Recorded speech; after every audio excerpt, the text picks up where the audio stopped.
નમસ્કાર દોસ્તો, મારું નામ છે હાર્દિક સિંગોડ। છેલ્લા 24 કલાકથી ઉના વિસ્તારનો ગાંગડા વિસ્તાર છે અને સનખડા વિસ્તારની વચ્ચેનો જે માલણ વિસ્તાર છે ત્યાં અનરાધાર વરસાદ છે તે વરસ્યો છે, ભારે તબાહી મચાવી છે। જોઈ રહ્યા છો દ્રશ્યોમાં કે આ માલણ વિસ્તાર છે, અહીંયા 50થી વધુ કુબાઓ છે, ત્યાં લોકો છે અહીંયાથી રહેતા હતા। ત્યારે આ રાત્રિના સમયે અનરાધાર પાણી આવે છે અને આ કુબાઓ છે તે પાણીમાં ગરકાવ થાય છે।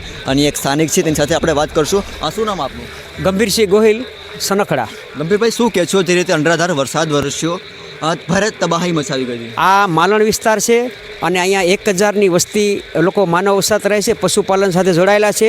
આ પાણી ભરાવાનું મુખ્ય કારણ જે માલણ નદી ઉપર ડેમ ન હોવાને કારણે અહીંયા જે તળાવ હતું મનરેગાનું અને આગળનો ખત્રીવાડા સનખડાનો જે નવો પુલ બનાવ્યો તે પુલ બ્લોક હોવાને કારણે આ પાણી અવરોધને કારણે આ બેટમાં ફેરવાઈ ગયેલું છે। સ્થાનિક તંત્રને તાત્કાલિક જાણ કરતાં હજુ સુધી પહોંચેલ નથી। આ અમારી રજૂઆત છે કે આ નાળું છે તે બ્લોકને ખુલાસો કરી અને પાણીનો નિકાલ કરવામાં આવે। કેટલા પરિવારો અહીંયા રહે છે? અહીંયા 1000 પરિવાર રહે છે અને આ વિસ્તારમાં દેવી પૂજક વિસ્તાર રહે છે અને પાછળ છે એ બધા પશુપાલન અને ખેડૂત લોકો રહે છે।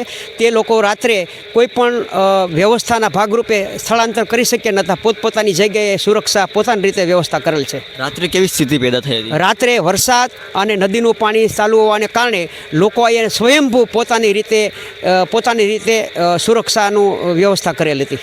જી હા દોસ્તો, જોઈ રહ્યા છો કે આ ભારે તબાહી મચાવી હતી। આ વિસ્તાર છે માલણ વિસ્તાર છે, જ્યાં જોઈએ ત્યાં પાણી અનરાધાર વરસાદ જે ખાબક્યો અને ત્યારબાદ જે તબાહીના દ્રશ્યો સામે આવ્યા। આજે છેલ્લા 24 કલાકથી જે રીતે વરસાદ વરસી રહ્યો છે આ વિસ્તારમાં ભારે તબાહી મચાવી છે। લોકોનું કહેવું છે કે આગળ એક તળાવ છે, તળાવનો પારો તૂટવાને કારણે પણ આ વિસ્તારમાં ભારે પાણી આવ્યું છે અને જે માલણ નદી હતી તેણે ગાંડી તૂર થઈ અને આ વિસ્તારમાં ભારે તબાહી હાલ અત્યારે સર્જી છે।